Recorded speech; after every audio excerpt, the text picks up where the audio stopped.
देखिए, ये जो साधारण सा दिखने वाला सूप है ना, ये सिर्फ एक रेसिपी नहीं है, बल्कि ये हजारों साल पुरानी सेहत की एक परंपरा है, जिसे प्राचीन सभ्यताओं से लेकर शाही घरानों तक ने अपनाया है।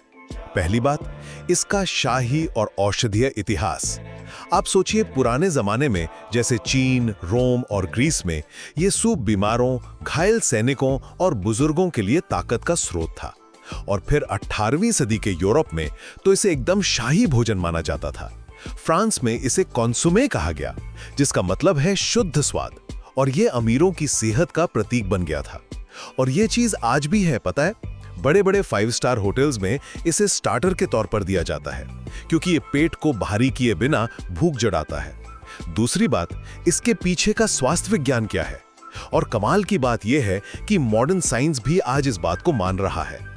होता क्या है कि जब सब्जियों को धीमी आंच कर पकाया जाता है ना, तो उनके सारे पोषक तत्व पानी में घुल जाते हैं। बस यही इस सूप की असली ताकत है।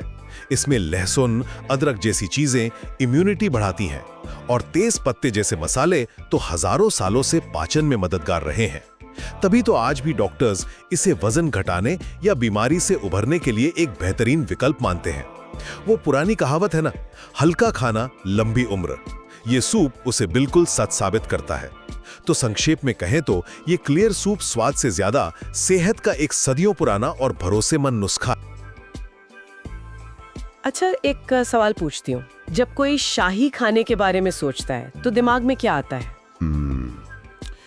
शायद बहुत अमीर ग्रेवी वाली कोई डिश, या मसालों से लदा हुआ गोश्त। हाँ, या सोने चांदी के वर्क वाली मिठाइयाँ, है ना? कुछ बहुत भारी भरकम, देखने में शानदार। बिल्कुल भव्य, यही छवि है शाही खाने की। ठीक है, अब सोचिए, अगर मैं कहूँ कि इतिहास की सबसे शाही चीजों में से एक था पानी जैसा दिखने वाला सादा सूप। Clear soup. हाँ, क्लियर सूप। क्योंकि ये कहानी सिर्फ स्वाद की नहीं है, ये सोच, समाज और विज्ञान की भी है। मतलब ये समझने की कोशिश है कि कैसे एक मामूली सा दिखने वाला कटोरा सदियों तक अपनी अहमियत बनाए रख सका। बिल्कुल, शाही दावतों से लेकर आज के बड़े बड़े होटलों तक। और कहानी की जड़ें उतनी सीधी नहीं हैं जितनी सूप की शक्ल है। तो फिर शुरू कहाँ से करें? मेरे ख्याल से सबसे चौंकाने वाली बात से। हाँ, वो दावा कि ये सूप किसी रेस्टोरेंट या शेफ की नहीं, बल्कि राजघरानों की देन है। बिल्कुल। जानकारी कहती है कि 18वीं सदी के यूरोप में इसे एक शाही भोजन माना जाता था। सच में? जी। मतलब वो दौर जब मसालों का व्यापार जोरों पर था, जब फ्रांस में पाक कला अपने शिखर पर पहुंच रही थी, तब अमीर लोग सादा, पारदर्शी सूप पी रहे थे। ये बात कुछ गले नहीं उतरती। और आपका सवाल बिल्कुल जायज है। यही तो इसका सबसे दिलचस्प पहलू है। अच्छा। उस दौर की कल्पना कीजिए, आपके मेज पर दुनिया भर से लाए गए मसाले हैं, बेहतरीन क्रीम है, सबसे महंगे मीट हैं। हाँ, अपनी दौलत दिखाने का सबसे आसान तरीका है कि सब कुछ इस्तेमाल कर लो। बिल्कुल, और ज्यादातर अमीर लोग यही कर रहे थे। तो फिर कुछ लोग उल्टा क्यों चल रहे थे?